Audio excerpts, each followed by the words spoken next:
The real reason you can't stop overthinking. Carl Jung observed that the mind we call our own often has visitors we never invited in, guests who move the furniture at night and rearrange our thoughts before we wake. Here is where I want to begin, with a sentence from Arthur Schopenhauer, a thinker Jung read closely and returned to again and again across his life. Schopenhauer wrote, "Man can do what he wills, but he cannot will what he wills." Meaning, you can act on a decision once it arrives, but you cannot simply decide which thoughts will arrive. And I want you to sit with that for a moment, because this is exactly the trap you are in at 2 in the morning when you have told yourself 10 times to stop thinking about the email. The conversation, the mistake, and the thinking does not stop. You have willed yourself to stop willing, and it has failed. And Jung would stop you right there and say, "Do you see it? You assumed the thinking was a decision you were making, when in fact, something else in you was making it, something with its own agenda, its own memory, its own timing, and it was simply wearing your voice while it did it." So here is a short participation, just 3 lines, and I want you to actually feel them rather than skim them.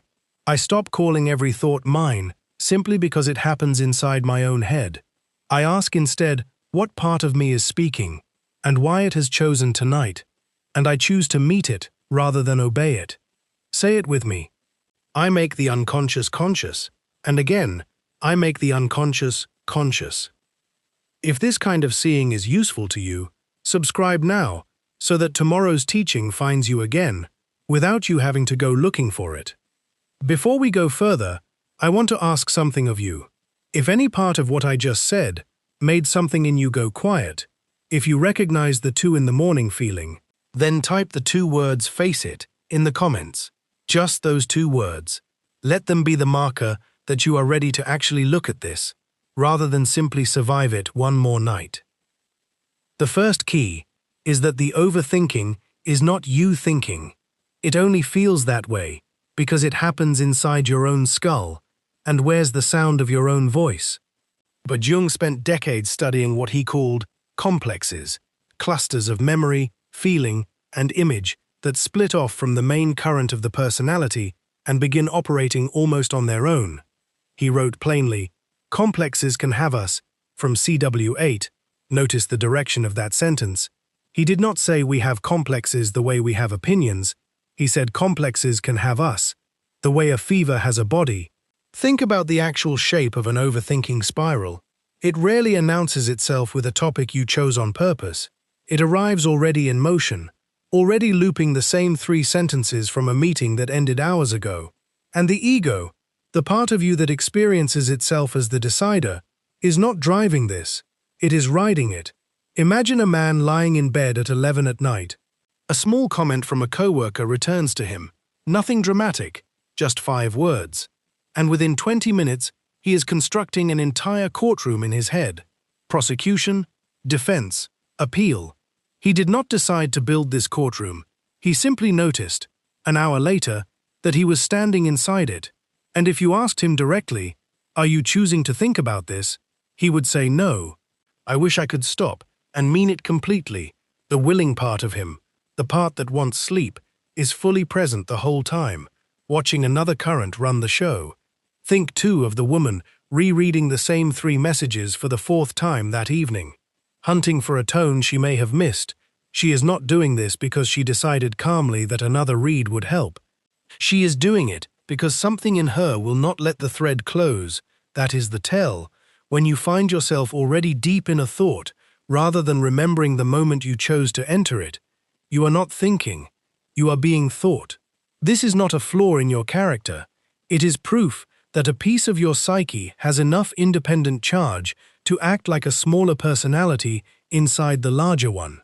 And the first relief is simply this. You are allowed to stop asking, "Why can't I control my thoughts?" and start asking, "Whose thoughts are these tonight?" I do not fight the voice. I ask whose voice it is. The second key is that this can actually be measured, and I do not mean that loosely. Early in his career, before the Red Book, before the break with Freud, Jung ran what became known as the word association experiment.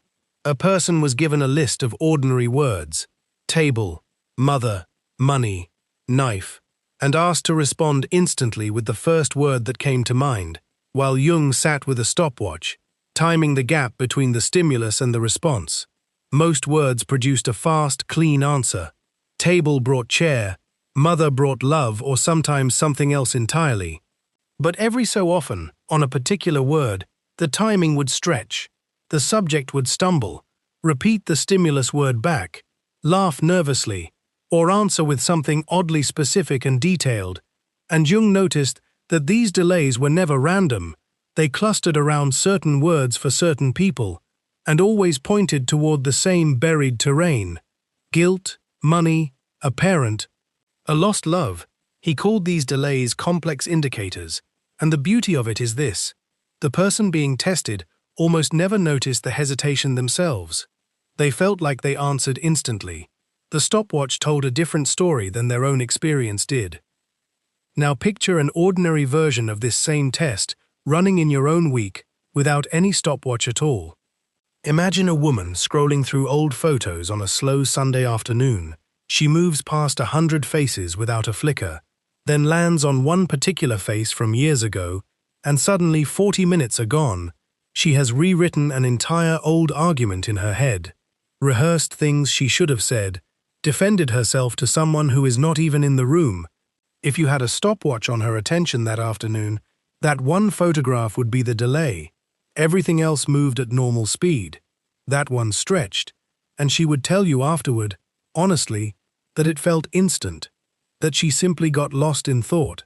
The way Jung's subjects insisted they had answered right away. This is the part people miss. The complex does not announce its presence with a warning. It hides inside the very feeling of speed and naturalness. So notice this in your own days, not by staring at a clock, but by noticing which topics produce a reaction too large, too fast, too detailed, or too repetitive for what actually happened. A text that goes unanswered for an hour and somehow produces a full trial of your worth as a friend. A mild correction at work that somehow produces an entire rehearsal of being fired. That gap between the size of the event and the size of your reaction is not weakness, it is information. It is your own stopwatch, quietly showing you the delay. Bring this back to the 2 in the morning spiral. The topics that trap you there are never random either, they cluster. If you actually kept a plain written record for even 1 week, you would likely find the same 3 or 4 themes returning under different costumes.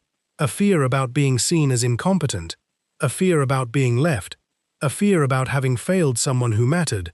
These are your stimulus words. This is diagnostic, not mystical. And once you can name that this word, this theme, this person, always produces the stretch, you have already done something Jung considered valuable. You have located the terrain without yet needing to march into it. I let the delay tell me the truth before my mind can hide it. The third key is one of the more sobering things Jung ever wrote.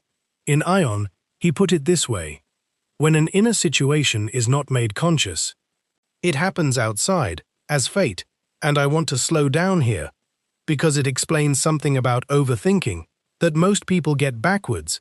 We assume the endless replaying in our head is the problem to be stopped, but Jung would say the replaying is actually a clumsy, exhausting attempt by the psyche to finish something it was never allowed to finish consciously. The complex wants light on it. And if you refuse that light directly, it does not go quiet. It finds a side door. Sometimes that side door is the loop itself, aimed at avoidance rather than resolution. And sometimes, more strikingly, the side door is an actual event in the world. Notice the word Jung chose, fate, not accident, not misfortune, fate, as though the thing you would not look at directly went looking for a way to reach you anyway. Through your hands, through your mouth, through a decision you did not feel yourself making. Jung recalled, in memories, dreams, reflections, a woman he knew of high social standing, composed, cultured, the picture of self-control, who in a moment of provocation struck someone across the face, entirely out of character, and afterward could barely explain why. As though someone else had used her hand, A charge had been building beneath her composure that had never been permitted expression, and when the moment came, it did not ask her permission. It simply happened, through her. No one around her would have guessed anything was accumulating. That is the part people miss. The side door rarely announces itself in advance. It looks, right up until it opens. Like calm. Now bring this closer to an evening you might recognize. Imagine a man who prides himself on being easygoing, who never raises his voice, who absorbs slight after slight at work, with a shrug. He tells himself he simply does not let things bother him.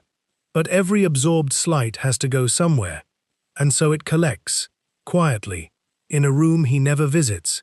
And one evening his partner makes a small, critical comment about the dishwasher, and he hears himself say something cutting and cruel that surprises even him. He apologizes within the hour, genuinely confused about where that came from. And the honest answer is that it did not come from the dishwasher at all.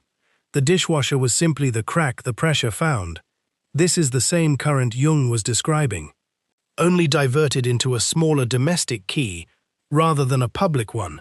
The same current that runs your 3 in the morning spiral, only diverted into thought instead of action.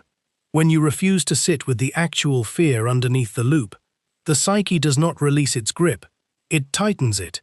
The unconscious does not forget simply because you decline to look at it. It waits. And waiting things accumulate pressure, the way water accumulates behind something never built to hold it forever. So here is something small to try this week. Take one ordinary day, morning coffee, a commute, a comment from someone you respect that you brushed off with a laugh, and notice where your mind returns unbidden that evening. Trace it backward, hour by hour if you have to, and ask plainly, what did I not let myself feel when this first happened? Notice too whether tonight's loop resembles the dishwasher moment or the struck face, a small overflow or a larger one, because both are the same mechanism at different pressures. This question alone often shortens the loop, not because you have solved anything yet, but because you have opened the door the complex was scratching at all day. And once you start doing this, you begin to notice that the phrase "as fate" was never meant to frighten you. It was meant to warn you gently. The thing you will not face inwardly does not vanish. It simply changes its address. What I refuse to face inside finds me outside. The fourth key is that you are not one continuous voice. You are, in Jung's phrase, closer to a house with many rooms.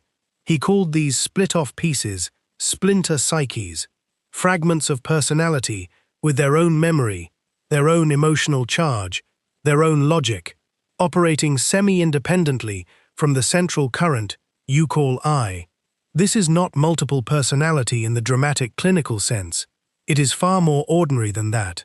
Think of how differently you behave in front of your mother compared to a stranger at a job interview, compared to alone at midnight with your phone. This is deeper than any mask. These are actual shifts in which cluster of feeling and memory is currently running the show. Most of the time, these rooms cooperate well enough that you never notice the walls between them. But under stress, under fatigue, under an old wound being brushed against, one particular room can seize the controls entirely, and it does not feel like a room. It feels like the whole house. Imagine a composite of someone calm and capable. She runs meetings well. She takes feedback gracefully. And then one afternoon, a manager offers a small correction. Nothing harsh, and within seconds her chest tightens, her face goes hot. Her thoughts race toward every past failure she has ever had. The composed version of her has not simply gone quiet. It has been shoved aside, and a much younger, frightened room has taken the controls, borrowing her adult voice, her adult vocabulary, so that from the outside she still sounds measured, while inside a frightened part of her is the one actually speaking. This is why the feeling is never only mental. The borrowed room brings its own body with it. The racing heart, the tight throat, all of it arrives as if it were simply the truth of the present moment. When this complex takes over at 11 at night, it does not announce itself as one part among many. It insists it is the entire truth of who you are, and borrows your full conviction to do it. This is why willpower alone so often fails against overthinking. You are trying to out-argue a fragment, using the very voice the fragment has already taken over. The harder you reason from inside the room, the more fully you accept its narrow terms, and the tighter its grip becomes. Imagine two hands in the dark, one gripping the other's wrist so tightly the fingers go numb, and the gripped hand still being asked to write a calm, reasonable letter. That is what it is to fight a complex with the mind it currently occupies. The more useful move, which we will get into shortly, is not to argue louder from inside the room. It is to step back far enough to notice it is a room at all, and not, as it insists so convincingly at 11 at night, the whole of the house. I am not one voice. I am a house with many rooms. The fifth key is the deepest one, and I want to walk through it slowly, in several movements, because a complex is not a simple thing, and unpacking it in one breath would do it no justice. So stay with me here, because this is where the whole teaching finally opens. First, consider where a complex gets its charge in the first place. Jung noticed, through years of clinical work and relentless self-observation, that a complex is always feeling toned, meaning it is never simply an idea, sitting quietly in memory, the way a fact sits in a filing cabinet. It is an idea, soaked through with emotion, and that emotion is precisely what gives it the strength to hijack your attention decades after the original event has faded. Imagine a woman who, as a child, was gently but repeatedly told she was too much, too loud, too emotional, too demanding. No single instance was catastrophic, but the pattern repeated across years, at the dinner table, in the car, in the tone of a tired parent's voice, and somewhere in her the idea of being too much fused with a feeling of shame. That fusion is the complex. And now, 30 years later, a friend takes 2 extra hours to reply to a text, and within minutes, she is constructing an entire courtroom of her own, complete with a verdict, that she has once again asked for too much. Notice the size of the reaction against the size of the event. That gap is the signature of the complex, the tell that the present moment has plugged directly into an old socket that never stopped carrying current. The intensity of your overthinking is almost never about the size of the present trigger. It is nearly always about the size of the old wound the trigger happens to brush against on its way past. Second, consider what naming actually does. And I want to be careful here, because naming a complex does not make it vanish on contact. Jung was honest about this. He wrote that facing what lives in the unconscious requires considerable moral effort. He never suggested it was a 5-minute fix, but naming does something real nonetheless.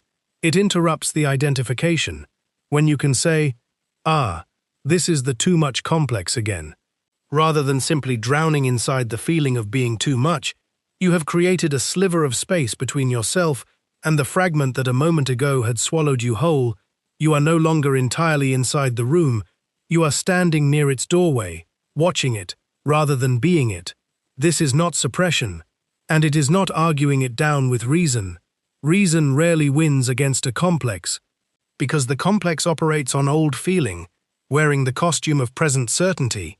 Naming is closer to what a farmer does when he recognizes a familiar storm rolling in across land he has worked for 30 years. He does not pretend the storm is not real, and he does not waste his strength shouting at the sky. He simply stops mistaking himself for the weather. He secures what needs securing, and he waits. Watching, no longer swept along by it. That watching is not passive. It is the beginning of a different kind of strength. Third, and this is where I want to bring back the association experiment, because there is a story from that early research that has always stayed with me. Jung once tested a young man whose responses clustered strangely and painfully around several ordinary-seeming words. Money, purse, key, dark. On these particular stimuli, the timing kept stretching. The young man would hesitate, repeat the word back as though buying time, or answer with something oddly specific that did not quite fit. Jung, working carefully and without accusation, simply followed the delays where they led, and eventually it came out that the young man had stolen a small sum, 70 francs, from someone close to him, and had been carrying the guilt in silence, unable to speak it even to himself. Once it was named, the young man confessed of his own accord, not because he was cornered, but because the pressure driving so much of his inner disturbance no longer needed to leak sideways through hesitations and nervous slips. It had finally found a direct and honest way out. I tell you this not because your loop necessarily hides a theft, but because it shows you, in miniature, exactly what your own overthinking is doing every single night. A hidden charge will always leak sideways, into hesitation, into rehearsed conversations that never happened and never will, until it is finally given a direct and honest channel to move through. Now let me widen this out. Think of a man who overthinks every group text he sends, drafting and redrafting a simple message 3 or 4 times, deleting exclamation points, adding them back, wondering if he sounds needy or cold or strange. On the surface, this looks like a small, almost comic habit, but underneath it, there is very often an old room, built years earlier around a moment of being laughed at, or excluded, or made to feel foolish in front of others. The group text is not the real event. It is simply this week's socket that happens to fit the old plug, and until that room is named, the drafting and redrafting continues indefinitely, dressed up in a new outfit every time. So here is the exercise. Pick one real loop from this past week, one specific thought that kept returning uninvited no matter how many times you tried to set it down, and ask 3 questions of it, in order, and slowly. First, what is the actual feeling underneath this thought? Not the story, not the argument, the raw feeling itself. Second, how old does this feeling seem to you?